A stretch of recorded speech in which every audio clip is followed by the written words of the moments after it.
लेकिन कहते गिरि ने मना कर दिया। और वहीं पर उनके पुत्र गोवर्धन जी थे, गोवर्धन गिरि जी। तो जब गोवर्धन गिरि जी ने सुना तो हनुमान जी के चरणों में दंडवत प्रणाम करते हुए गोवर्धन जी ने कहा, प्रभु मैं चलना चाहूंगा, ये मेरा शरीर राम जी के काम आ जाए, उनकी सेवा में लग जाए, परमार्थ के काम आ जाए, तो इससे बड़ा और क्या सुंदर सा, इससे बड़ा लाभ और क्या हो सकता है। ये तो प्रभु की कृपा है कि मैं उनके काम आ जाऊं। तो गोवर्धन जी को हनुमान जी महाराज जी ने अपने हाथों में उठा लिया और गोवर्धन पर्वत को लेकर के आ रहे थे। इधर क्या हुआ, गोवर्धन जी पर्वत जी को लेते लेते हनुमान जी उड़ते हुए आ रहे थे। जैसे ही मथुरा के पास से निकल रहे थे, उसी समय भगवान राम जी ने, जब ये छोटे छोटे बानर जब पत्थरों को फेंक रहे थे समुद्र में, तो भगवान राम जी ने आज्ञा दी सभी बानरों को और सभी भक्तों को ये आदेश दिया कि अपने अपने सभी पत्थर जहां जहां आप खड़े हो वहीं से फेंकना प्रारंभ करो, वहीं से छोड़ना शुरू करो, वहीं पर रख दो। तो सभी बंदरों ने उसमें राम नाम लिख करके पत्थरों को जल में फेंकना प्रारंभ किया। और जैसे ही जल में फेंकना प्रारंभ किया तो वहीं से सेतु पुल शुभारंभ हो गया था, जहां से एक स्थान लिया गया होगा। सेतुबंध के पुल के पहले भगवान श्री राम जी ने शिवलिंग की स्थापना भी की थी, भोलेनाथ का पूजन भी किया था। हाँ, आदि आदि ये कथा है। तो जैसे ही सभी ने पत्थर को फेंका तो ये हनुमान जी के कानों में भी ये बात पहुंच गई। भाई राम तो भगवान थे, जब उन्होंने आदेश दिया तो आदेश का पालन हनुमान जी ने भी किया। तो हनुमान जी ने सोचा मेरे आराध्य राम जी पत्थर रखने की बात कर रहे हैं, तो क्या करूं, मैं यही पत्थर रख देता हूं क्योंकि उनकी आज्ञा है। तो मथुरा में ही, उस मथुरा के स्थान में ही उन्होंने वो गोवर्धन का पर्वत वहीं पर रख दिया और वहीं पर गिरिराज जी की स्थापना हो गई। बोलो गिरिराज भगवान की। ये है गोवर्धन भगवान। एक हमारे पुराणों में एक कथा और भी आती है। कहते इस गोवर्धन पर्वत को, 7 कोस के गोवर्धन पर्वत को एक पुलस्त महात्मा जी थे, पुलस्त ऋषि जी। वो पुलस्त ऋषि जी लेकर के आ रहे थे। एक पुराण में आया है कि हनुमान जी लेकर भी आ रहे थे, एक पुराण में लिखकर ये भी आया है कि पुलस्त महात्मा जी ने गोवर्धन पर्वत को अपने पर धारण किया था। क्योंकि महात्माओं ने ये वार्ता हुई कि कौन बलवान है, कौन कितना बड़ा पत्थर उठा लेगा। तो पुलस्त महात्मा जी ने गोवर्धन पर्वत को अपने हाथों में उठा लिया था। और गोवर्धन पर्वत को जब उठाया तो उठा करके जब रखा है तो मथुरा की नगरी में रखा है। और जैसे ही रखा तो गोवर्धन पर्वत को ये ज्ञात हुआ, गोवर्धन पर्वत के मन में ये भाव आया था कि हमें राम जी के पास जाना चाहिए, वहां पर सेतु का पुल निर्माण हो रहा है, और वहां पर रख दिया गया। तो गोवर्धन पर्वत जी नाराज हो गए। तो पुलस्त ऋषि से जब महात्मा जी से जब नाराज हो गए, गोवर्धन जी थोड़ा क्रोधित हो गए। तो कहते हैं पुलस्त महात्मा जी, महात्मा तो महात्मा, वो पर्वत से ज्यादा, गोवर्धन से ज्यादा नाराज हो गए।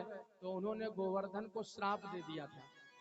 जानते हो क्या श्राप दे दिया था? बोले तुम महात्मा के सामने, संत के सामने नेत्र दिखाते हो, आंखें दिखाते हो, जाओ मैं जैसे तुम्हें उठा करके लाया था वैसे ही तुम समाप्त भी हो जाओगे। मैं तुम्हें श्राप देता हूं कि आज के बाद तुम तिल तिल घटना प्रारंभ हो जाओगे। ये एक पुलस्त ऋषि का श्राप भी गोवर्धन को लगा हुआ। आप जब जाओगे गोवर्धन जी की परिक्रमा करने तो आप देखना, आधी परिक्रमा में गोवर्धन भगवान है, गोवर्धन जी का पर्वत है। और आधी परिक्रमा में, यानी जो राधा कुंड की परिक्रमा है, जो आप लोग गए होंगे, वहां पर पर्वत नहीं दिखता है। वहां लोगों के मकान बन गए हैं, आश्रम बन गए हैं, राधा कुंड है, कृष्ण कुंड है, आदि आदि कुंड का निर्माण वहां पर है। और वहां से लेकर के पूरा पर्वत था, लेकिन धीरे धीरे करके वो गोवर्धन पर्वत तिल तिल तिल करके घट रहा है। समझे? ये गोवर्धन पर्वत को श्राप लगा हुआ था। तिल तिल गोवर्धन पर्वत घटता चला जा रहा है। और मैं आपको बताऊं, ये गोवर्धन पर्वत जब एक दिन पूरा समाप्त हो जाएगा, उसी दिन इस कलयुग की भी समाप्ति हो जाएगी, उसी दिन ये कलयुग भी समाप्त होगा। अभी गोवर्धन पर्वत बहुत ऊंचा है, बहुत बड़ा है। 11 किलोमीटर की जो परिक्रमा है, 21 किलोमीटर की पूरी गोवर्धन जी की है। जब आप रोड से जाते हैं तो 8-9 किलोमीटर राधा कुंड वाली और 11 किलोमीटर वाली बड़ी वाली परिक्रमा, उसी में आपको पर्वत मिलेगा चारों पूरा लंबे छोर से। वो पर्वत जब धीरे धीरे करके गोवर्धन जी बिल्कुल तिल तिल करके घटते चले जाएंगे, समाप्त होते चले जाएंगे, तब प्यारे भक्तों मैं आपको बताऊं, इस कलयुग की समाप्ति हो जाएगी। तब ये कलयुग समाप्त होगा। कलयुग जब समाप्त होगा ना, जैसे सूर्य भगवान एक प्रकट होते हैं, जब धीरे धीरे कली और बढ़ने लग जाएगा तो एक साथ 12 सूर्यों का उदय होगा। जब ये कलयुग अपनी चरम सीमा पर होगा, अभी तो कलयुग के केवल 6000 वर्ष लगभग बीते होंगे, 6-6.5 वर्ष। कलयुग की आयु है 4,32,000 वर्ष। वैसे कोई युग अपनी पूर्ण आयु नहीं जिया है, हर युग आधी आयु या आधी आयु के पहले ही समाप्त हो गया है। और कलयुग भी ज्यादा 4 भाग अगर कलयुग के हैं तो 1 भाग में ही कलयुग समाप्त होगा, देखना। अभी तो मात्र 6-6.5 वर्ष ही बीते हैं। और जब कलयुग समाप्त होगा, कलयुग जब चरम सीमा पर पहुंचने लग जाएगा, जब व्यक्तियों की मृत्यु होने लग जाएगी, पतन होने लग जाएगा। अभी तो लिखा है पुराणों में, अभी केवल एक सूर्य की गर्मी को हम सभी नहीं सहन कर पाते हैं। तब जब कलयुग की समाप्ति का समय आएगा तो एक साथ 12 सूर्य प्रकट होंगे, 12 सूर्य। और उन 12 सूर्यों की गर्मी में व्यक्ति झुलस करके जल करके मरने लग जाएगा, त्राही त्राही मच जाएगी। और उसके बाद फिर भगवान थोड़ी कृपा करेंगे तो क्या करेंगे, उन 12 सूर्यों को अदृश्य कर देंगे। फिर क्या करेंगे, 1000 वर्ष तक लगातार घनघोर जलवर्षा करेंगे, 1000 वर्ष तक लगातार घनघोर जलवर्षा करेंगे। और जब जलवर्षा करेंगे 1000 वर्ष तक, तो ये पृथ्वी जलमग्न होने लगने को लग जाएगी। और उसी क्षण उसी समय एक गंज मुरादाबाद नाम के क्षेत्र में, संभल नाम की नगरी में, क्योंकि जब जीव पातकी हो जाएगा, पापी हो जाएगा, आपस में लड़ करके कट करके मरने लगेगा, ये जो मनुष्य है ना, उनकी आयु बिल्कुल छोटी हो जाएगी। पहले मनुष्य की आयु सतयुग में 1,00,000 वर्ष होती थी, त्रेता में 10,000 वर्ष हुई, द्वापर में 1,000 वर्ष हुई, कलयुग में 100 वर्ष की पूर्ण आयु है। लेकिन धीरे धीरे करके जब कलयुग आगे बढ़ेगा तो ये आयु और कम होती चली जाएगी। 50 वर्ष की पूर्ण आयु बचेगी, फिर 25 वर्ष की आयु बचेगी, फिर 15 वर्ष की आयु पूर्ण आयु, फिर 11 वर्ष की आयु, फिर केवल 5 वर्ष की आयु, फिर 2.25 वर्ष की आयु, ऐसे आयु कम होती चली जाएगी। जब 5 वर्ष की आयु, जब 11 वर्ष की आयु बचेगी ना, उसी 2 वर्ष में 5 वर्ष की अवस्था में ही बच्चों लोगों के विवाह हो जाया करेंगे, संतानें उत्पन्न हो जाया करेंगी, और 5-7 वर्ष में समाप्ति हो जाया करेगी।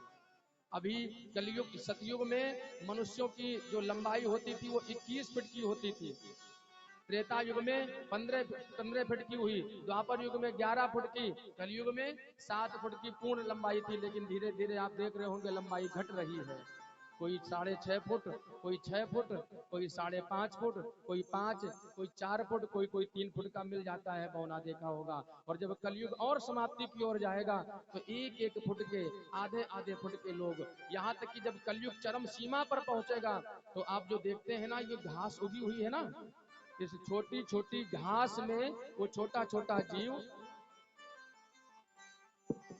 नारायण नारायण नारायण, इस छोटी सी घास में, इन छोटी छोटी घासों में वो इतना बड़ा बड़ा हो जाएगा, और उस घासों के बीच में वो जीव खो जाया करेगा, इतनी छोटी सी आयु बचेगी।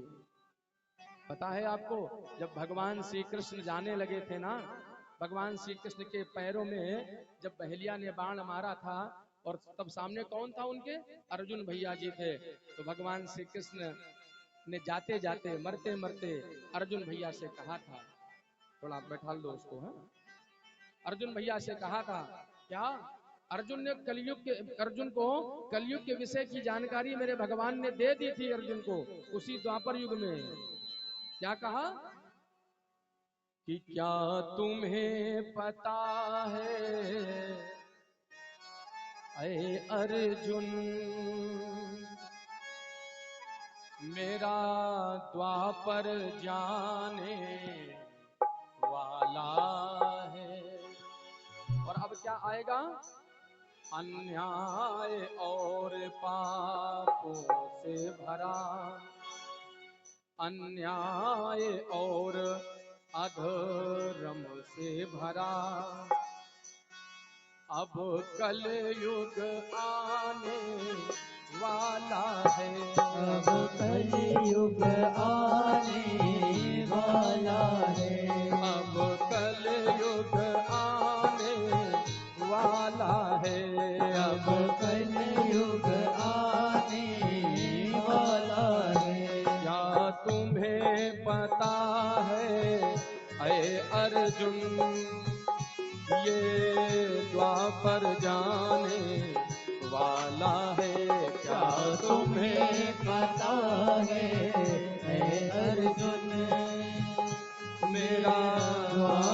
जाने वाला है। अन्याय और पापों से भरा, अन्याय और अधर्म से भरा, अब कलयुग आने वाला है, अब कलयुग आने वाला है। क्या तुम्हें पता है अर्जुन हो?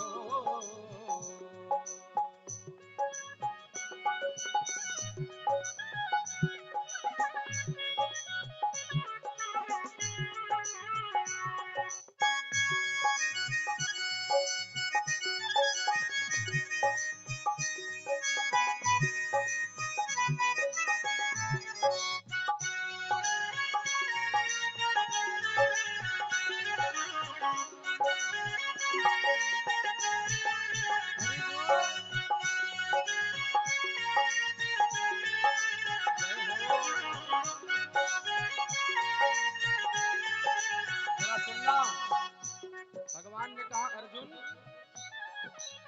इस कलयुग में क्या क्या होगा? न पुत्र पिता की कदर करे, न पिता पुत्र की कदर करे, न पुत्र पिता की, न पिता पुत्र को मानेगा जब कलयुग चरम सीमा पर बढ़ता जाएगा। और क्या क्या होगा? पुत्र खड़े खड़े अपमान करने लग जाएगा माता पिता का, बड़े बुजुर्गों का। वो भूल जाएगा कि मेरी माँ ने 9 महीने कोख में हमें रखा है। हाँ, ना पुत्र पिता की कदर करे, भैया मारेगा भैया को, भैया को भैया मारेगा भैया को। पत्नी का पति गुलाम बने, बेटा मारेगा मैया को, बेटा मारेगा मैया को, बेटा मारेगा मैया को। इन भोले भाले भक्तों पे हो, भोले भाले भक्तों पे अब मातम छाने वाला है। अन्याय और अधर्म से भरा, अब कलयुग आने वाला है, अब कलयुग आने वाला है। क्या तुम्हें पता है अर्जुन, मेरा द्वापर जाने वाला है, अन्याय और पापों से भरा, अब कलयुग आने वाला है, अब कलयुग आने वाला है। अब कलयुग आने वाला है, अब कलयुग आने वाला है। जरा ताली बजाकर भाव से हरि बोल।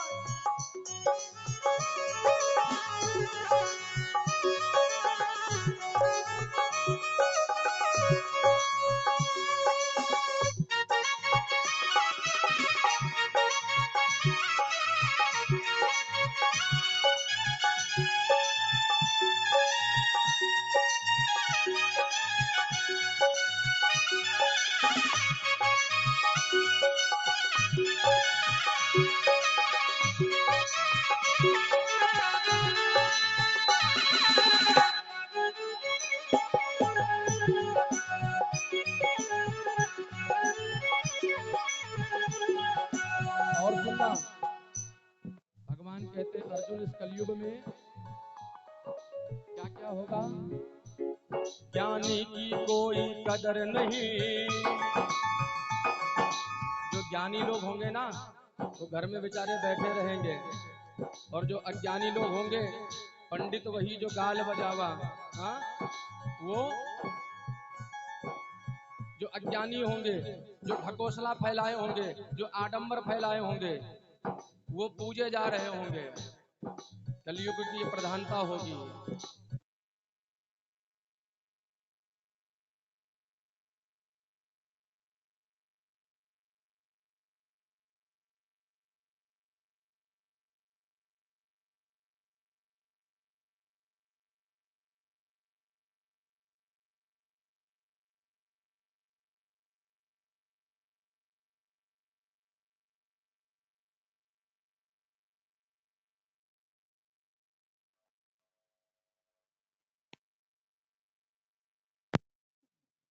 हरिओम हरिओम। ज्ञानी की कोई कदर नहीं, अज्ञान बिकेगा कलयुग में। की कोई कदर नहीं, अज्ञान बिकेगा कलयुग में। इंसान बिका था सतयुग में, भगवान बिकेगा कलयुग में। भगवान बिकेगा कलयुग में, भगवान बिकेगा कलयुग में। कौन सा इंसान बिका था सतयुग में? सतयुग में राजा हरिश्चंद्र ने अपने आप को बेच डाला था, अपनी पत्नी को, अपने पुत्र को बेच डाला था। इंसान बिका था सतयुग में, भगवान बिकेगा कलयुग में। भगवान बिकेगा कलयुग में, भगवान बिकेगा कलयुग में। ऐसा लगता है ऐ अर्जुन हो, ऐसा लगता है ऐ अर्जुन, अब धर्म तो सोने वाला है। धर्म तो सोने वाला है।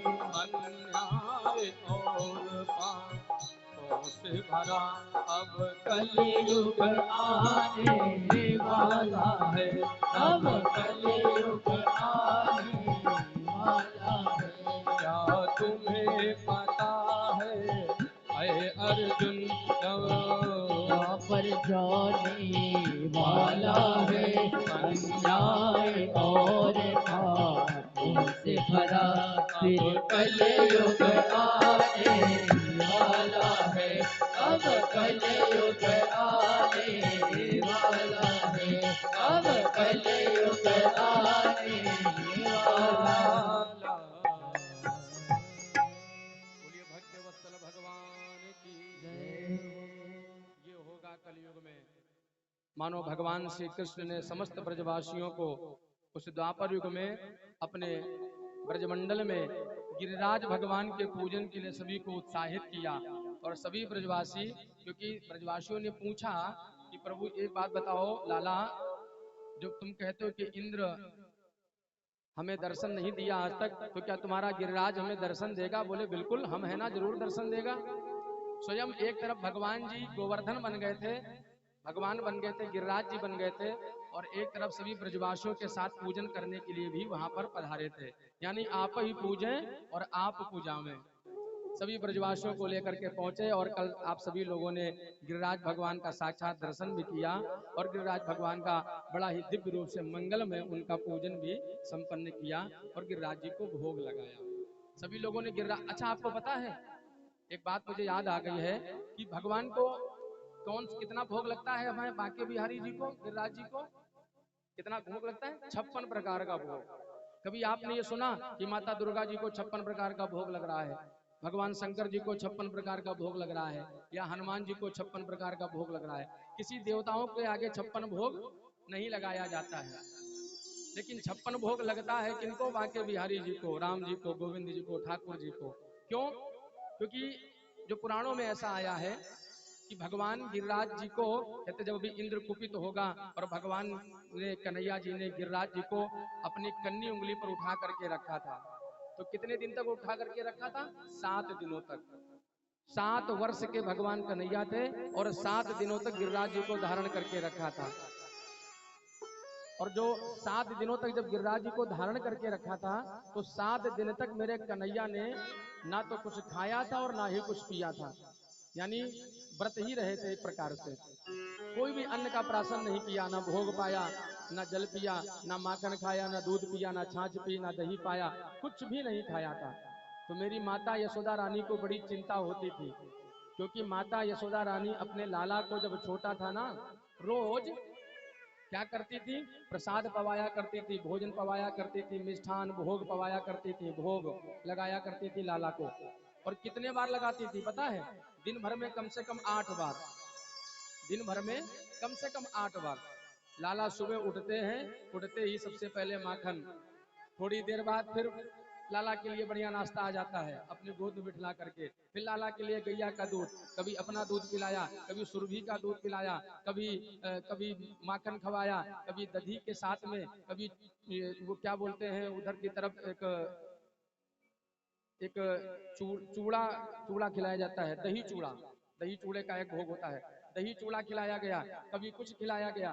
तो इस प्रकार से सुबह से लेकर शाम तक माता यशोदा अपने कन्हैया जी को 8 बार भोग लगाती थी, 8 बार पवा।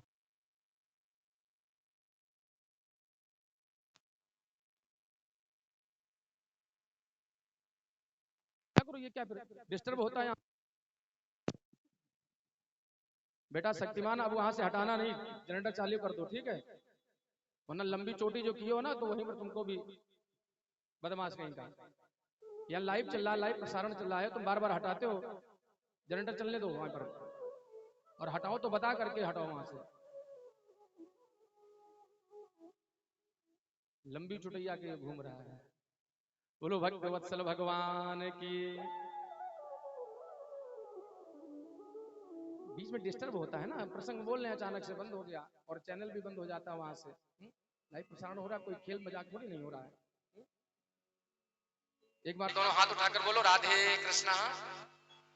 तो 8 बार दिन भर में मैया मेरी कन्हैया को भोग पवाया करती थी, और 7 दिन तक जब भोग नहीं पाया, व्रत रहे भगवान श्री कृष्ण जी, तो मेरी मैया यशोदा रानी जी ने क्या सोचा, जब 7 दिन के बाद जब कन्हैया जी जब फ्री हुए वहां से, गिरिराज जी के द्वारा कृपा सभी ब्रजवासियों पर अपनी बनाई, तो फिर उन्होंने सोचा कि क्या करूं कि 7 दिन तक भोग नहीं पाया है, तो एक ही दिन में 8 सते 56 प्रकार का भोग फिर भगवान को एक दिन लगाया उनको। जब भगवान जी गिरिराज जी की सेवा करके परिक्रमा करके जब फ्री हुए आए, तो मैया रानी जी ने 56 प्रकार का भोग बनाया। और जानते हो 56 प्रकार का भोग कौन था, जरा सुनिएगा। हम कुछ भोगों के आप लोग कल भोग बना करके लाए थे, हम आप सभी का सम्मान करते हैं। वैसे हमारे जब वृंदावन में बिहारी जी को 56 प्रकार का भोग लगता है, तो कौन सा भोग लगता है 56 प्रकार का, जरा सुनिएगा। संस्कृत में एक शब्द है जिसको कहते हैं भक्त। भक्त माने क्या होता है, भक्त माने होता है भात। संस्कृत में भात को भक्त कहते हैं। भात माने चावल, चावल तो कच्चा होता है, और जब चावल को पका लिया जाता है तो उसे भात कहते हैं। गिनते जाइएगा। दूसरा कौन सा है, बोले सूप। जो आप लोग दाल खाया करते हो ना, पिया करते हो, उसको संस्कृत में कहते हैं सूप। भगवान के लिए दूसरा भोग सूप का तैयार किया यशोदा रानी जी ने। तीसरा भोग तैयार किया भगवान जी ने, यशोदा रानी जी ने प्रलेह। प्रलेह किसको कहते हैं, प्रलेह माने चटनी। भगवान के लिए सुंदर सी चटनी बनाई, आम रस की चटनी बनाई, पदार्थों की चटनी बनाई। एक भोग तैयार किया सदिका, संस्कृत में सदिका कहते हैं और हिंदी में कहते हैं उसको कढ़ी। भगवान के लिए कढ़ी बना करके तैयार की। एक भोग तैयार किया दधि साकजा। दधि साकजा माने जो दही और चूड़ा मिला करके भोग तैयार किया जाता है, दही और शक्कर मिला करके उसको दधि साक की का रूप कहते हैं, वो भोग तैयार किया। एक भोग कहा जाता है शिखरणी। शिखरणी माने होता है शिकरन। एक शिकरन हमारे वृंदावन में भोग बनाया जाता है। एक भोग होता है जिसको कहते हैं अवलेह। अवलेह माने संस्कृत का शब्द है अवलेह, जिसे कहते हैं शरबत। आप लोग जो शरबत पिया करते हैं, वो शरबत भी 56 भोग में आता है, वो भगवान को शरबत पिलाया गया। एक भोग होता है जिसको कहते हैं बालका। बालका माने बोले बाटी, जो आप लोग चोखा बाटी खाते हो ना, वो बाटी, वही बाटी भोग में भी आती है 56 भोग में। तो मैया रानी जी ने बाटी बनाई, भगवान को बालका बनाई। एक होती है इक्षुखेरणी। संस्कृत में इक्षुखेरणी, इसको हिंदी में कहते हैं मुरब्बा। वो मुरब्बा भगवान, ऐसे किसी प्रकार से 56 प्रकार के भोग। कुछ भोगों के नाम जरा और सुनिए। बोले खुरचन है, खीर मोहन है। खुरचन खाइए किसी ने, खुरचन। खुरचन जब दूध खौलाया जाता है, उबाला जाता है भगोने में, बड़े से भगोने में, और उसके बाद में जो उसकी खुरचन बनती निकलती है, उस खुरचन का पकवान बनाया जाता है, उसे खुरचन कहते हैं। खुरचन है, खीर मोहन है, खीरसा और खुरमी है। ये भोग है खीरसा और खुरमी। खीर खजला जलेबी कला कंद बालूशाही है। खीर भी 56 भोग में आती है, खजला जलेबी कलाकंद और बालूशाही ये 56 भोग में आई। और क्या बोले मोहन थार। मोहन थार सुना होगा नाम। मेवा बाटी, मठरी, मंसूर पाक, केक रसगुल्ला संग रबड़ी भी सुहाई है। आपको एक बात पता है, पहले भी केक बनती थी, लेकिन केक ये नहीं बनती थी जो आजकल जो केक ढकोसला बनता है ना, हा? जो आप लोग केक खाया करते हो, ये वो केक नहीं होती है। पहले भी केक बनाया जाती थी, भगवान के जमाने में भी केक बनती थी, लेकिन खोया का जमाया जाता था, पकवान की वो केक जमाई जाती थी, वो भोग पाया जाता था। आजकल लोगों के यहाँ तो जो कोई कार्यक्रम होता है, पार्टी होती है, हाँ, कोई पार्टी हो रही है, किसी का जन्मदिन हो रहा है, तो क्या करते हैं, बोले ऑर्डर दे दिया, ऑर्डर दे देते हैं। मैं आपको बताऊं भैया रंजीत जी, सुनिएगा जरा, ऑर्डर तो नहीं देते हो आप, कोई चीज ऑर्डर से तो नहीं मंगवाते हो। जब घर में कभी बर्थडे वगैरह हो किसी का, या कोई पार्टी वगैरह हो, आजकल लोग ऑर्डर दे करके मंगवाते हैं। कहीं पिज्जा मंगवा रहे हैं, कहीं बर्गर मंगवा रहे हैं, कहीं केक मंगवा रहे हैं, कहीं कहीं पकवान, कहीं भोजन मंगवा रहे हैं। आपको पता है, मैं कभी आपको एक ताजी ताजी घटना सुनाऊं, ऑर्डर देना भूल जाओगे आज के बाद। अभी अभी ताजी घटना है, शायद कल या परसों की घटना है, 2 दिन हुए हैं। एक पंजाब क्षेत्र जो है, पंजाब क्षेत्र के पटियाला क्षेत्र का ये किस्सा है। और अभी अभी वो घटना मुझको जानने को मिली कि वहां पर एक छोटी सी बच्ची का जन्म दिवस मनाया जा रहा था। एक पंजाबी परिवार एक अपनी छोटी सी बच्ची का, ज्यादा से ज्यादा वो बच्ची होगी 9-10 वर्ष की, और उसका जन्म दिवस मना रहे थे। अनुराग जी, करुणम, थोड़ा करुण। अब वो अपनी छोटी बच्ची का जन्मदिन मना रहे थे और मोबाइल से वीडियो भी बना रहे थे, हाँ, कि बढ़िया बच्ची का जन्मदिन मन रहा है, गुब्बारे फोड़े जा रहे हैं, और आपस में ताली बजा रहे थे, हैप्पी बर्थडे टू यू का गुणगान कर रहे थे। छोटी सी बच्ची केक काट रही है, और वो जो उन्होंने केक मंगवाई, आजकल लोग केक का ज्यादा शौक रखते हैं ना, केक मंगवा करके उसको कटवाना कितना घृणित कार्य है। पहले के जमाने में केक वेक नहीं चलती थी, इसको काटा जाए, और वो भी काटने के साथ साथ में वहां पर दीपक जलाते हैं। दीपक जलाने के बाद में फिर क्या करते हैं, उसको अपने मुख से फूंकते हैं, मोमबत्ती को फूंक दिया करते हैं। लोग सोचते हैं हमारे जीवन में उजाला आए, और यहाँ पर उन मोमबत्तियों को फूंक करके बुझा करके अंधियारा लाने का प्रयास करते हैं। कितनी विडंबना है, हा? ये परंपरा लोग क्यों अपनाते हैं।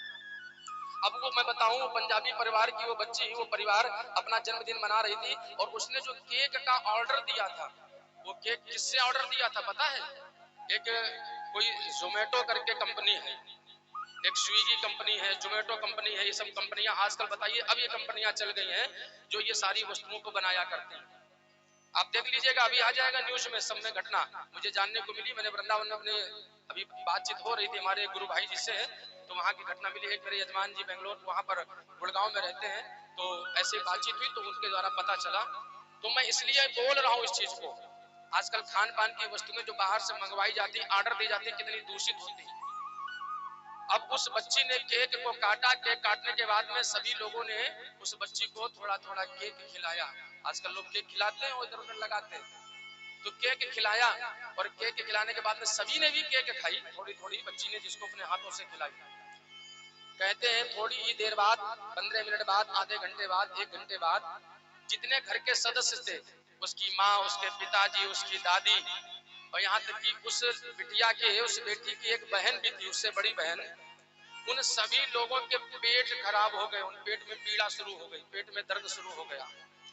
और जैसे ही पेट में दर्द शुरू हुआ, तो अब जो बड़े बड़े लोग थे वो तो छोटे मोटे दर्द को सहन कर गए, लेकिन वो छोटी सी बच्ची जो थी दो ना, उनके पेट में इतनी ज्यादा गड़बड़ी हो गई, इतनी पीड़ा हो गई, इतना दर्द हो गया कि उन्होंने बहुत अपने, इतनी ज्यादा वोमिटिंग उनको हुई, उल्टियां आदि हुई।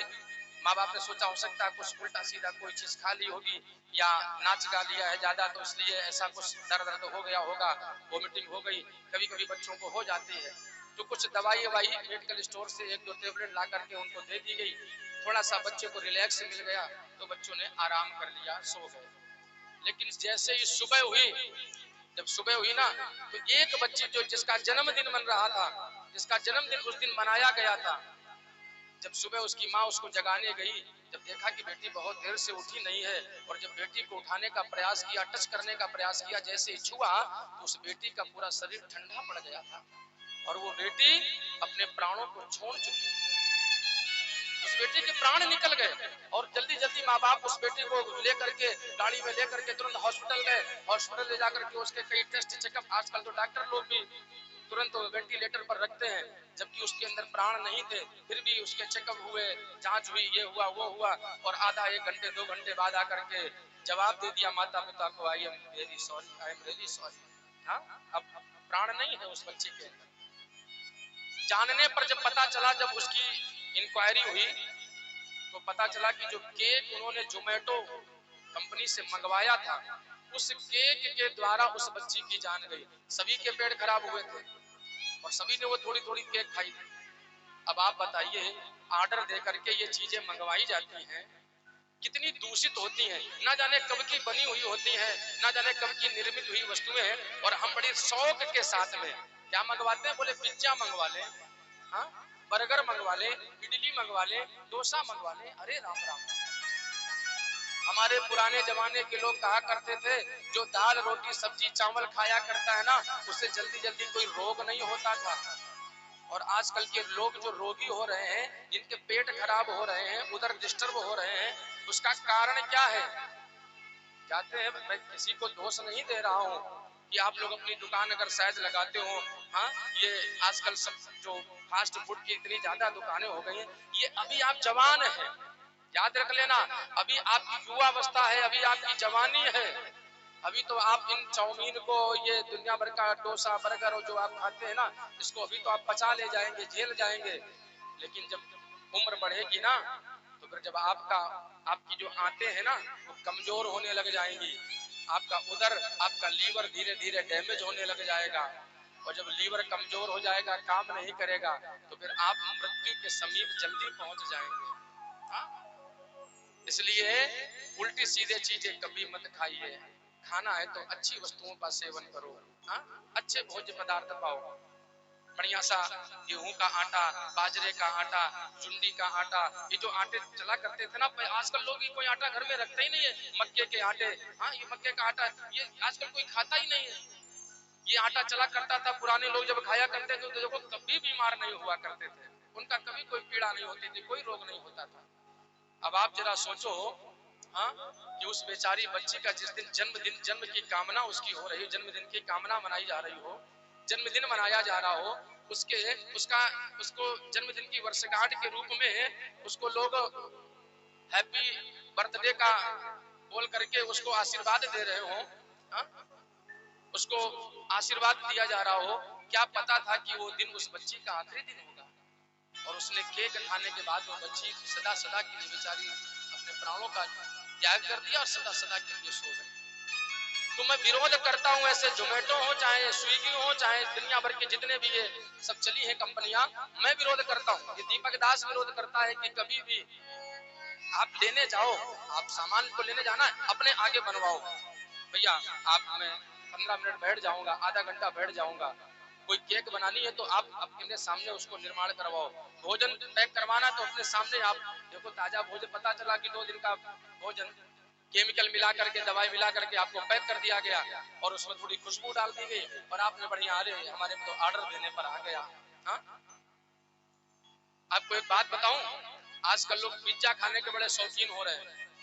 आदरणीय, जो पिज्जा होता है, मैंने एक बार देखा था, पढ़ा था, शायद मोबाइल में आया था, इसमें याद नहीं आ रहा, जो पिज्जा का जो वो जिसके अंदर पैक हो करके आता है, उसमें लिखा था कि किन किन चीजों से ये पिज्जा बनता है, किन किन वस्तुओं से पिज्जा बनता है। तो उसमें एक जगह लिखा हुआ था इंग्लिश के अक्षर में बीफ, क्या लिखा था इंग्लिश के अक्षर में? बीफ। और बीफ माने जानते हो क्या होता है? बीफ माने होता है गाय का मांस।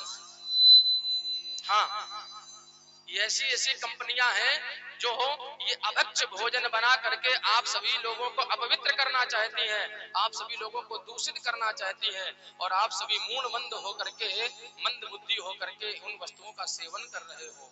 भैया उनको खाने से बचो।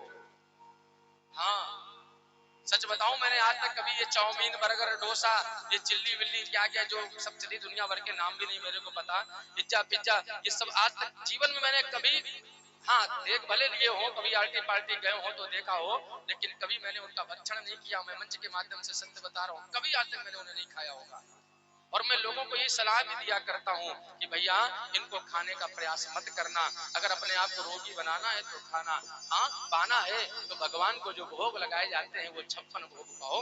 हाँ, उन 56 भोगों को पाओगे तो वो भोग जब भगवान का प्रसाद आपके हृदय में जाएगा तो आप सदा सदा के लिए निरोगी भी हो जाओगे और आप पर भगवान की कृपा भी बरस जाएगी, भगवान की दया भी आ जाएगी आप पर। हाँ? उन भोगों को पाओ, वो 56 भोग भगवान को लगाए गए।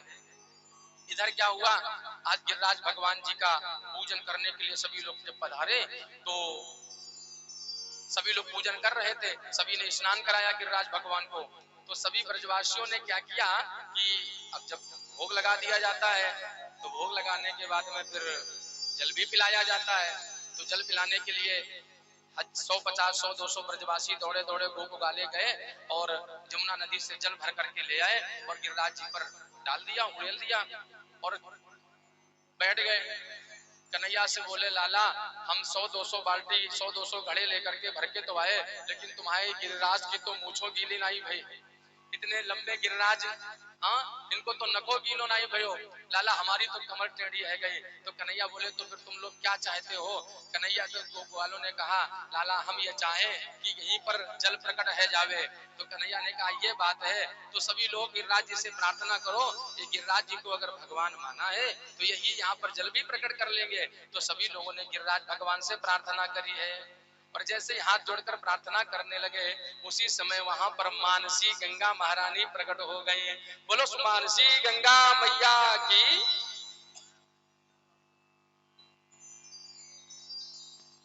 मानसी गंगा मैया प्रकट हो गई। वहीं गिरिराज भगवान में जब आप जाएंगे तो मानसी गंगा जी का कुंड भी मिलेगा।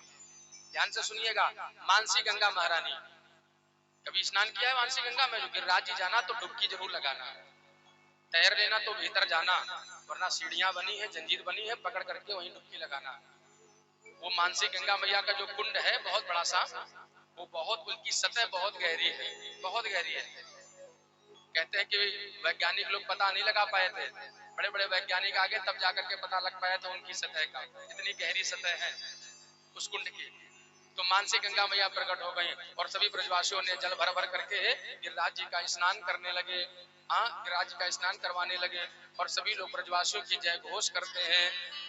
सभी ब्रजवासी भगवान गिरिराज जी की जयकारा लगा रहे हैं, बोलो गिरिराज भगवान की। और जब जोर से ये जयकारे की आवाज इंद्रलोक में पहुंची तो इंद्र सिंहासन पर बैठा हुआ था। इंद्र ने कहा भैया इतनी जोर हल्ला गुल्ला ये कहाँ का मच रहा है, ये बड़ी जोर से आवाज आ रही है। एक सैनिक ने दौड़ करके आकर के बताया इंद्र को, महाराज आपका पत्ता साफ हो गया, आपका पत्ता हो गया साफ। क्या हो गया? बोले छोटे से नंद के लाला ने वर्षों से चली आ रही आपकी पूजा को समाप्त कर दिया है। इंद्र ने झांक कर देखा, अरे इस छोटे से नटखट बालक ने इतना घृणित कार्य किया है, मेरी पूजा को समाप्त कर दिया। तो इंद्र कुपित हो गया और इंद्र ने तुरंत अपने एक गण को आज्ञा दी है। गण का नाम है गणम सावर्तकम नामो मेघा नाम चांदी कारणम इंद्र प्राचोदेत क्रुद्धो वाक्यम चाहे शिनान्युतः।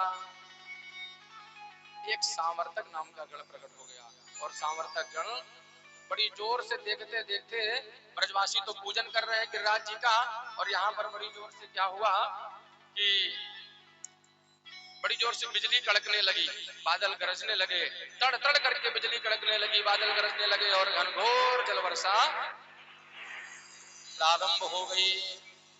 सारे ब्रजवासी चिल्लाए लाला संभाल, लाला संभाल, लाला संभाल। नंद बाबा ने कहा लाला हमने तुमसे कही है ना कि इंद्र कुपित हो जाएगा।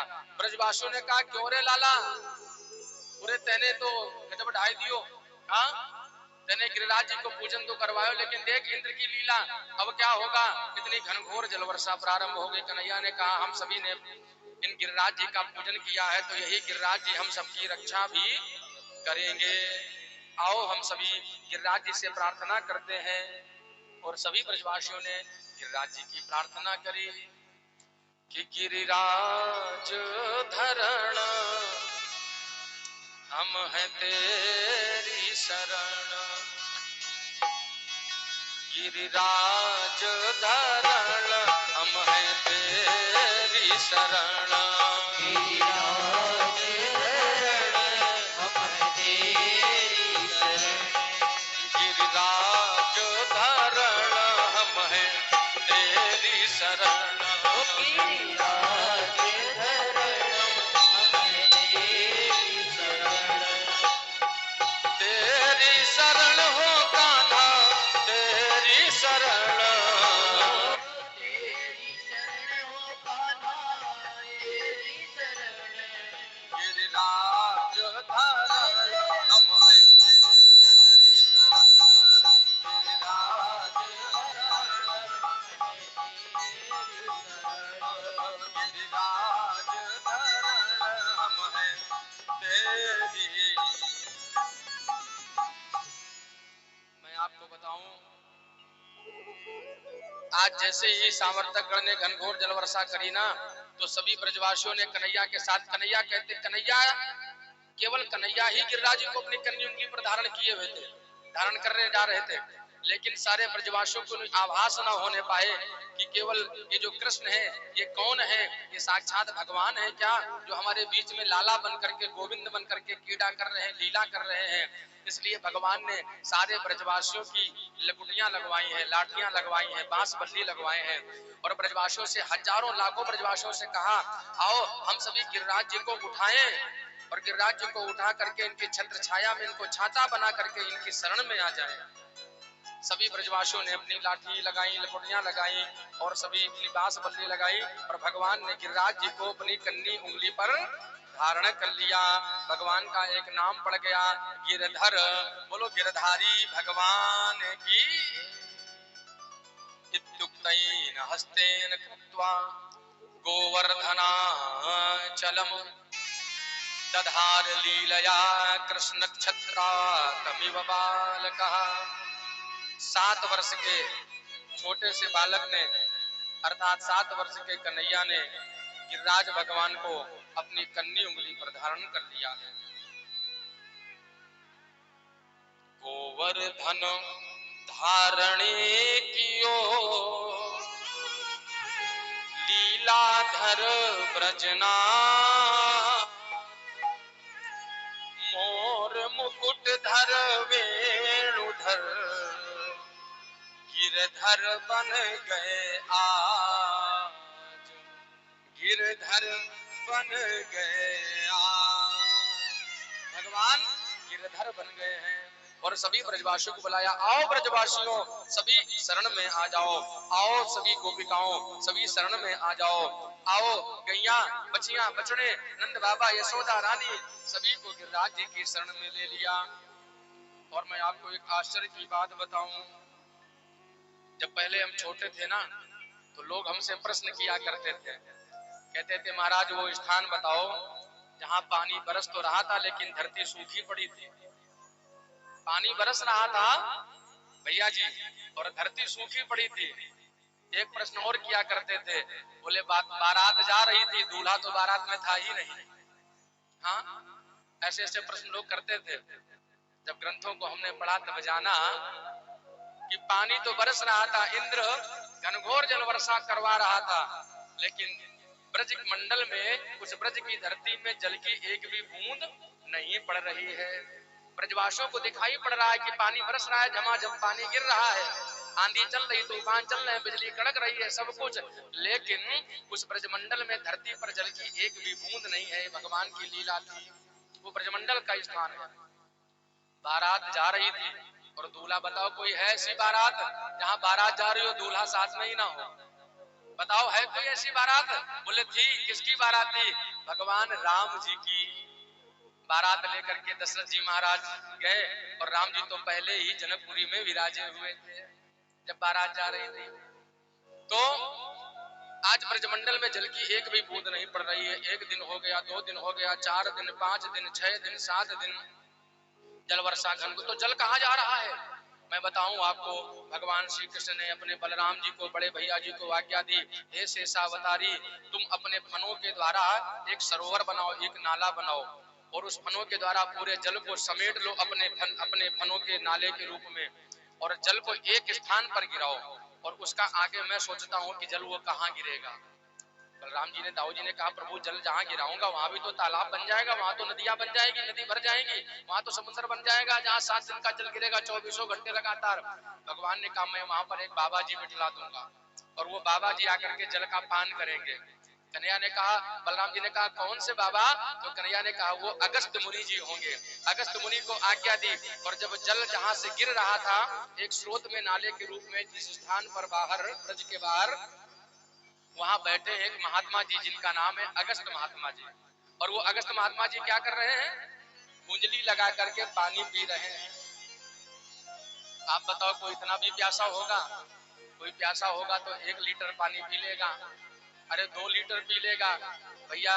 जून का महीना आएगा, ज्यादा प्यासा होएगा तो थोड़ा 1-2 लीटर और पानी पी लेगा। हाँ, लेकिन इतना कौन प्यासा हो सकता है कि 7 दिन का लगातार बरसा हुआ जल वो महात्मा जी पीते चले गए। सुखदेव भगवान कथा सुना रहे थे, राजा परीक्षित जी को आश्चर्य हो रहा था, तो सुखदेव जी ने कहा सुनो राजन, कहते हैं वो अगस्त महात्मा जी बड़े तपस्वी महात्मा थे। वो एक युग में भगवान के घर का भोजन करते हैं और एक युग में भगवान के घर का पानी पीते हैं। बोले महाराज भोजन करते हैं, भोजन किनका किया? हमें सुनाइए ना। सुखदेव भगवान ने कहा सुनो परीक्षित जी, रामावतार में अगस्त महात्मा जी ने राम जी के घर का भोजन किया। कब किया महाराज? बोले जब राम जी रावण को मार करके आए और सिंहासन पर राजा अभिषिक्त हुए तो जानकी जी की आज्ञा क्या है कि हे प्रभु 1 2 2 4 5 10 11 ब्राह्मणों को बुलवा दिया करो, तो ब्राह्मणों को हम अपने हाथों से भोजन करवाया करें बना करके। ये जानकी जी की ब्राह्मणों पर श्रद्धा थी, तो रोज कभी 1 ब्राह्मण आते, कभी 2 महात्मा आते, कभी 5 पंडित जी आते, कभी 11 विद्वान चले आ रहे हैं। तो जितने विद्वान आते थे ना तो वो क्या खाते थे?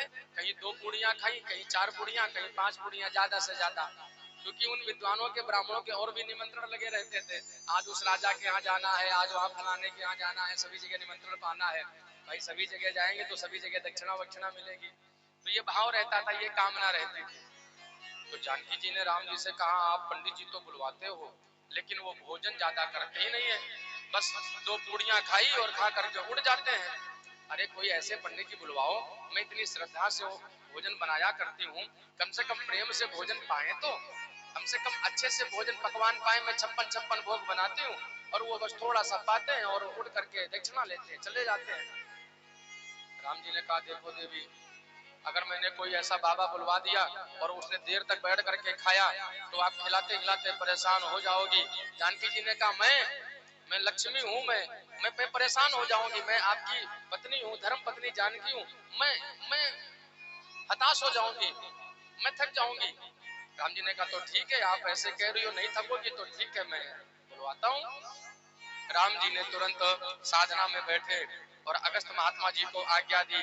अगस्त महात्मा जी से कहा आओ मेरे घर का भोजन प्रसाद ग्रहण निमंत्रण स्वीकार करो।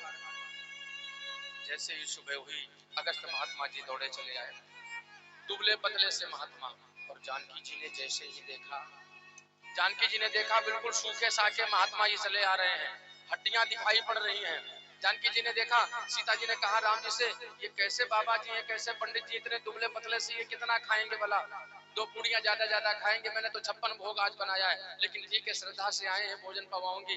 महात्मा जी को आसन बिछाया, महात्मा जी बैठ गए। राम जी ने महात्मा जी की तरफ इशारा कर दिया, बाबा जी जरा थोड़ा सा अपना कमाल दिखला देना। ये वो अगस्त महात्मा है जो जिनको कहते हैं कुंभज ऋषि, जो कुंभ से यानी घड़े से पैदा हुए थे। देवताओं ने प्रार्थना की थी, देवताओं ने यज्ञ करवाया था, महात्माओं ने यज्ञ किया था, तभी ये कुंभ से यानी घड़े से ये कुंभज ऋषि जी पैदा हुए थे। इनका नाम है कुंभज ऋषि अगस्त महात्मा जी।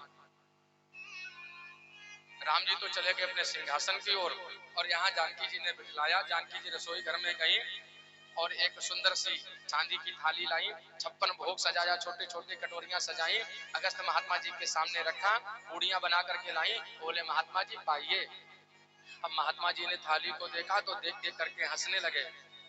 महात्मा जी ने कहा देवी हमें भोजन कराना है तो अच्छे से करवाओ, मैं छोटे छोटे पात्रों में आजकल भोजन जब कराते हैं ना जब किसी सेठ के यहाँ भोजन करने जाओ तो छोटी छोटी कटोरियां रखते हैं बढ़िया 10-20 प्रकार की, और किसी में चटनी है, किसी में सलाद है, किसी में सब्जी है, किसी में दाल है, तो छोटी छोटी कटोरियां सजा करके रखी जाती हैं।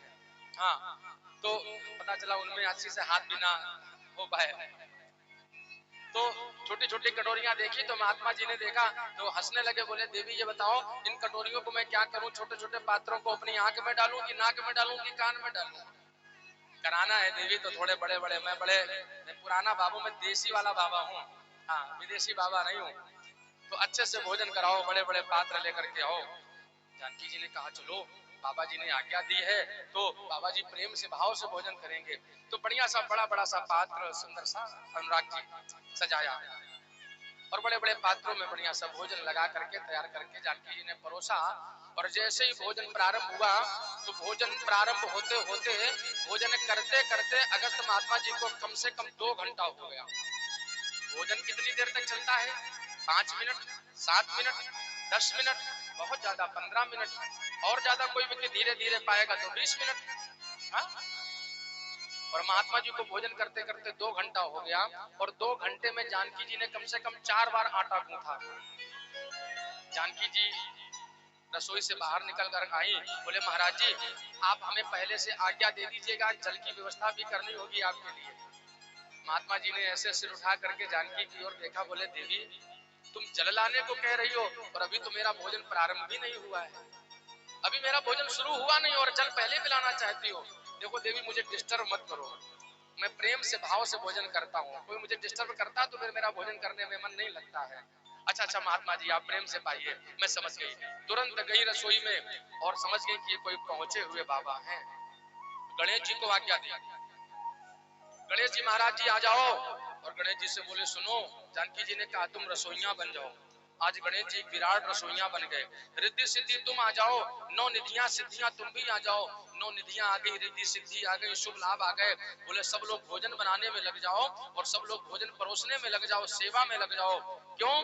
क्योंकि ये बड़ पहुंचे हुए महात्मा आए हुए हैं, बड़े उच्च कोट के विद्वान महात्मा, ये इस द्वार से भूखे नहीं जाने चाहिए। मैंने अपनी दिव्य शक्ति से जान लिया है कि ये बहुत ऊंचे महात्मा है, बहुत पहुंचे हुए विद्वान महात्मा है, ये कोई परीक्षा ही है हमारी, इसलिए प्रेम के साथ में इनको भोजन कराओ। अब सभी लोग भोजन बनाना शुरू कर दिया, बारी बारी से भोजन परोसते जा रहे हैं महात्मा जी को और महात्मा जी भोजन कर रहे हैं। 2 घंटे हुए थे, पूरे 2 दिन हो गए करते करते, लगातार 2 दिन हो गए। भोजन बड़े भाव के साथ में जानकी जी अपने हाथों से भोजन परोस रही है।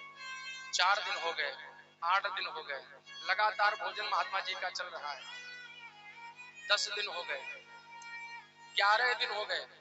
तो जानकी जी ने सोचा कि 11वां दिन चल रहा है, अब तो महाराज जी तृप्त हो गए होंगे, अब भाई जल की व्यवस्था भी तो थोड़ी ज्यादा ही करनी पड़ेगी जब इतने दिन का भोजन हुआ है।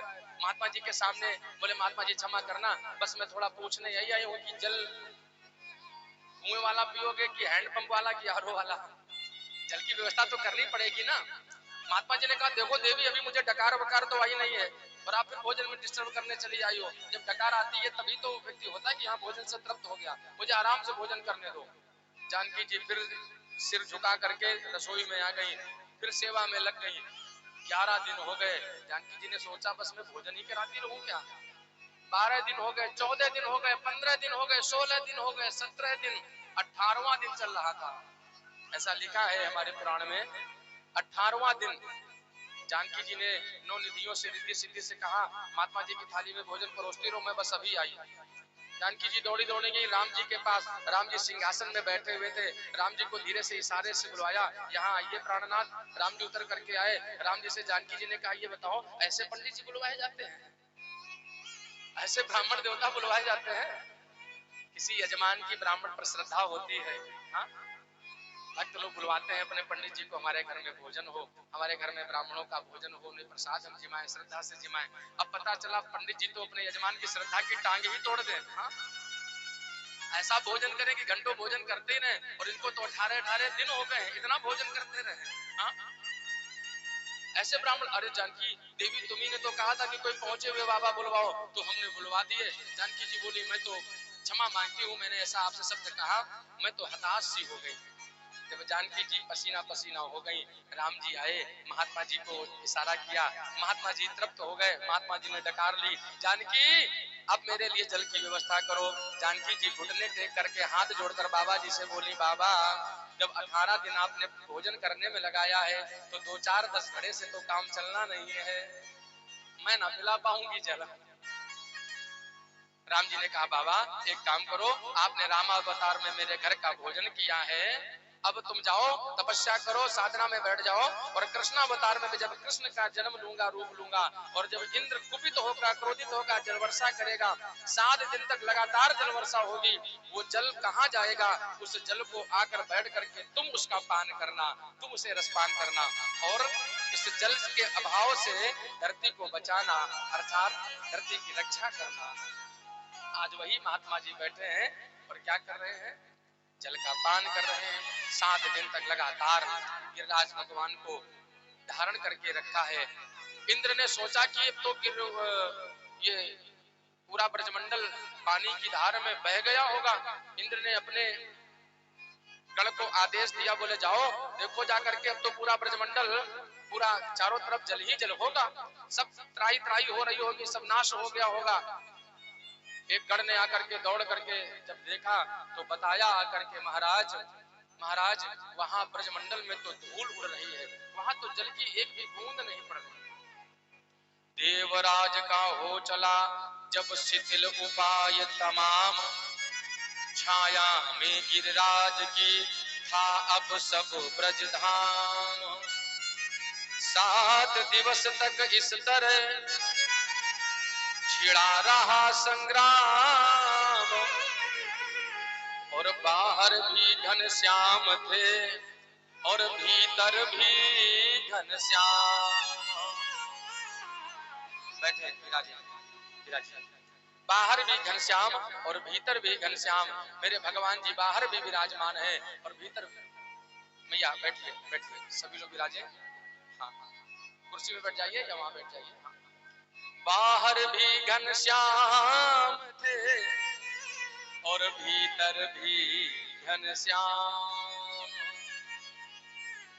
भगवान बाहर भी चक्र सुदर्शन मंडरा रहा है, पर्वत के ऊपर जल की एक बूंद भी नहीं पड़ रही है, और इधर जल की बूंद ब्रजमंडल पर भी नहीं पड़ रही है। इंद्र को जब पता चला तो इंद्र आया है। इंद्र ने देखा, अरे ये तो मुरली मनोहर कन्हैया है, मैंने कितना बड़ा अपराध किया, मैंने तो अपने स्वामी का अपराध किया, मैंने उनकी परीक्षा लेनी चाहिए, मैंने उनको दुख देने का प्रयास किया है, कष्ट देने का प्रयास किया है। सो आज इंद्र दौड़ करके आया और भगवान कृष्ण के चरणों को आकर के पकड़ लिया, हे प्रभु मुझे क्षमा कर दो, मुझे क्षमा कर दो। कहते हैं भगवान ने इंद्र को क्षमा किया है, लेकिन पहले भगवान ने इंद्र को थोड़ी सी खरी खोटी सुनाई है। भगवान ने कहा, सुन इंद्र, तूने जो ये काम किया है वो अच्छा नहीं किया है। ब्रजवासी वल्लभ सदा मेरे जीवन प्राण, और इन्हें कबहु न बिसारियो मोहे नंद बाबा की आन। भक्त हमारे पग धरे, क्या कहते भगवान इंद्र से, भक्त हमारे पग धरे वहां धरूं मैं हाथ, और सदा संग लागत फिरूं कबहु न छोड़ूं साथ। सुनो इंद्र, ये हमारे भक्त हैं, तुम मुझे एक बार कष्ट देने की कोशिश करते, मैं सहन कर लेता, स्वीकार कर लेता, लेकिन तुमने मेरे भक्तों को पीड़ा देने की कोशिश की है। मेरा मन तो नहीं कर रहा है कि तुम्हें क्षमा करूं। याद रख लेना, जहां मेरे भक्त विराजमान होते हैं वहां पर भगवान अपने आप आ जाते हैं, क्योंकि भक्त भगवान से बड़ा कौन है, भगवान से बड़े संसार में भक्त ही हैं। भगवान कहते हैं, अहम भक्त पराधीनो हवस्तत्र जगद्विताः, अर्थात मैं भक्तों के क्या हूँ, पराधीन हूँ, मैं भक्तों के अपने अधीन हूँ। एक बार नारद बाबा जी ने पूछा था भगवान से, प्रभु हम क्षीर सागर गए, आपका दर्शन करने आप नहीं मिले, हम ब्रह्मलोक गए आप नहीं मिले, हम शिवलोक गए आप वहां पर भी नहीं मिले, हे प्रभु आप कहाँ पर रहते हो। तब भगवान ने नारद जी से कहा था, क्या, ना हम बसामि वैकुंठे योगी नाम हृदये न च, मदभक्ता यत्र गायन्ति तत्र तिष्ठामि नारद। मैं बैकुंठ में निवास नहीं करता हूँ।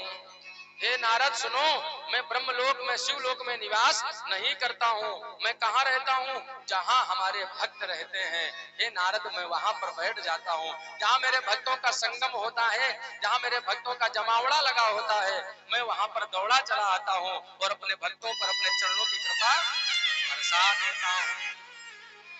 जहाँ भक्त होते हैं वहीं भगवान होते हैं, याद रख लेना। एक बार महात्माओं ने कहा था कि संसार में सबसे बड़ा कौन है? तो बोले संसार में सबसे बड़ी पृथ्वी है, इतनी बड़ी पृथ्वी है वही बड़ी है। तो एक संत ने कटाक्ष किया था, बोले धरती मैया सबसे बड़ी नहीं है। अगर धरती बड़ी होती तो फिर सर्प के ऊपर क्यों खड़ी होती? तो महात्मा जी ने कहा इसका मतलब सर्प बड़ा है, शेषनाग बड़ा है। तो बोले सर्प भी नहीं बड़े हैं, वो नाग भी नहीं बड़े हैं। अगर वो सर्प बड़े होते, वासुकी नाग बड़े होते तो भगवान शंकर जी के गले में क्यों पड़े होते? तो बोले इसका मतलब भगवान शंकर जी बड़े हैं। बोले नहीं, भगवान शंकर जी बड़े होते तो रावण के बार बार आदेश करने पर रावण को दर्शन क्यों देने जाते? रावण तो उनका भक्त था, रावण को बार बार भगवान दर्शन देते हैं, रावण की आज्ञा का पालन करते हैं। तो इसका मतलब रावण जैसा 4 वेद 6 शास्त्र 18 पुराण 108 उपनिषदों का ज्ञाता सबसे बड़ा रावण विद्वान वही संसार में सबसे बड़ा ब्राह्मण था। तो बोले नारद अगर रावण बड़ा होता तो फिर बाली की कांख में काहे को दबा होता? तो बोले बाली सबसे बड़ा विद्वान सबसे बड़ा बाली होगा, बाली बलवान था तो बाली बड़ा होगा ना। बोले बाली बड़ा होता तो राम जी के हाथों काहे को मरा होता? तो बोले सबसे बड़े राम जी हैं। तो भगवान राम जी ने कहा था कि तुलसीदास विचार कहे हरि भजन बिना सब जीव दुखारी। अर्थात भगवान के भजन के बिना, अर्थात जो संसार में सबसे बड़ा है वो कौन है? बोले हम बड़े नहीं हैं, क्योंकि भक्त जब हमें पुकारते हैं तो फिर हम उनके लिए दौड़े चले आते हैं। अभी देखा है जब भक्त पुकारा करता है, भक्त बुलाते हैं तो फिर भगवान दौड़े चले आते हैं।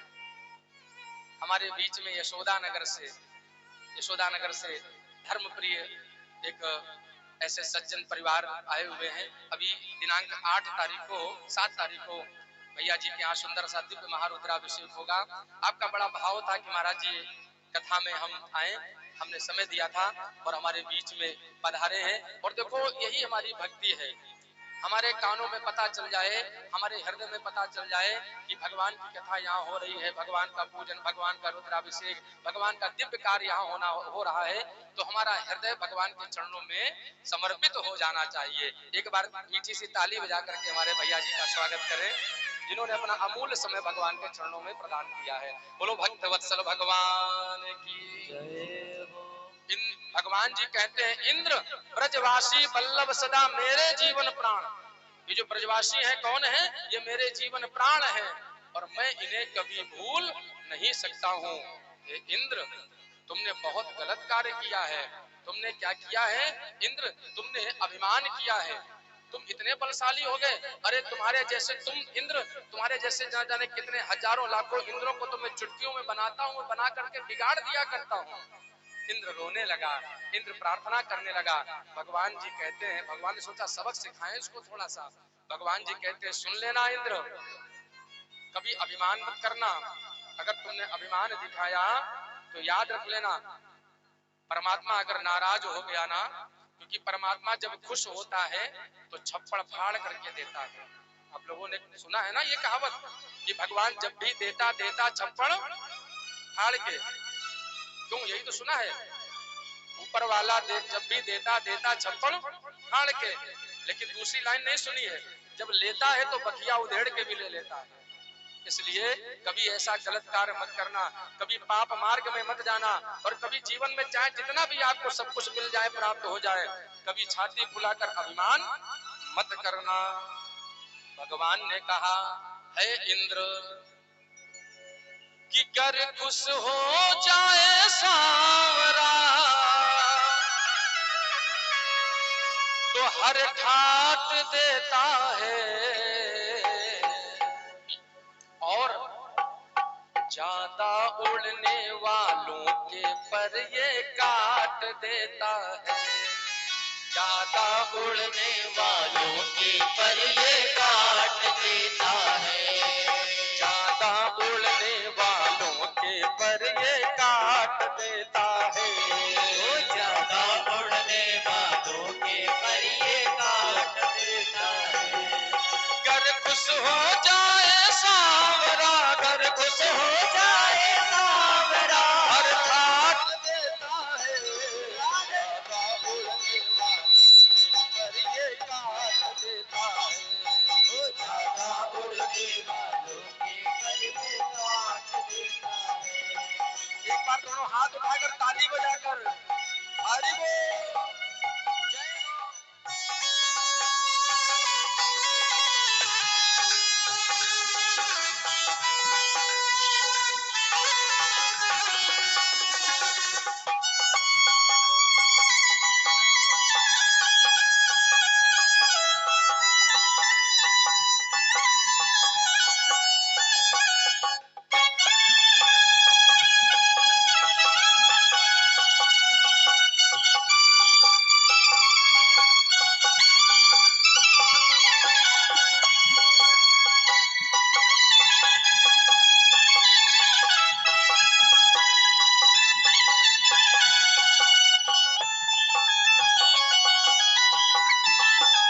जय हो।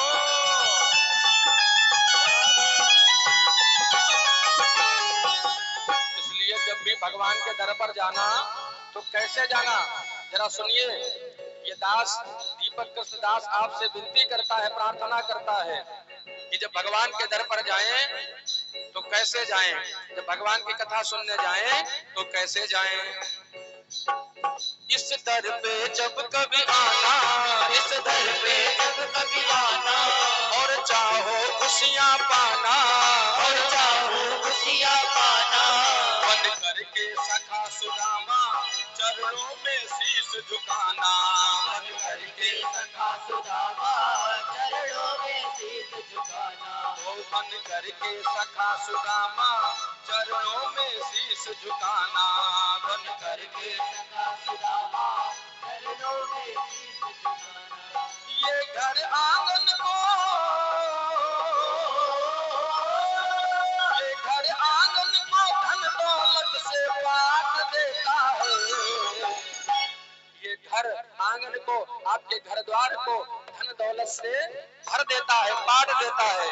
लेकिन ज्यादा उड़ने वालों के पर ये काट देता है।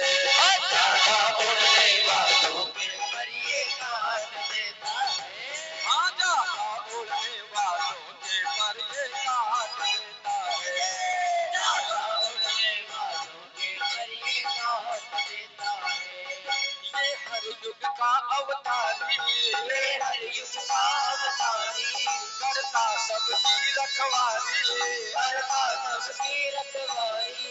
ये कर बंसी हाथों में हर लेता संकट भारी। ये कर बंसी हाथों में कर लेता भारी। गम की बदरी काली काली, गम की बदरी काली काली,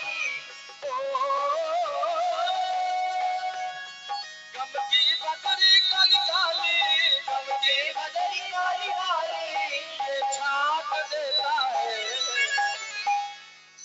जो जीवन में भगवान के चरणों में हमेशा रमण करता है ना, भगवान की शरण में रहता है, तो जानते हो क्या होता है, उसके जीवन में कभी दुख की घड़ी नहीं आती है।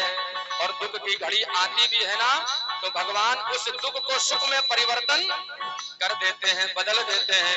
एक बार दोनों हाथ उठा करके पीछे वाले भी सभी लोग और दोनों हाथों से ताली बजाकर कहें, ज्यादा उड़ने वालों के पर ये काट देता है। ज्यादा उड़ने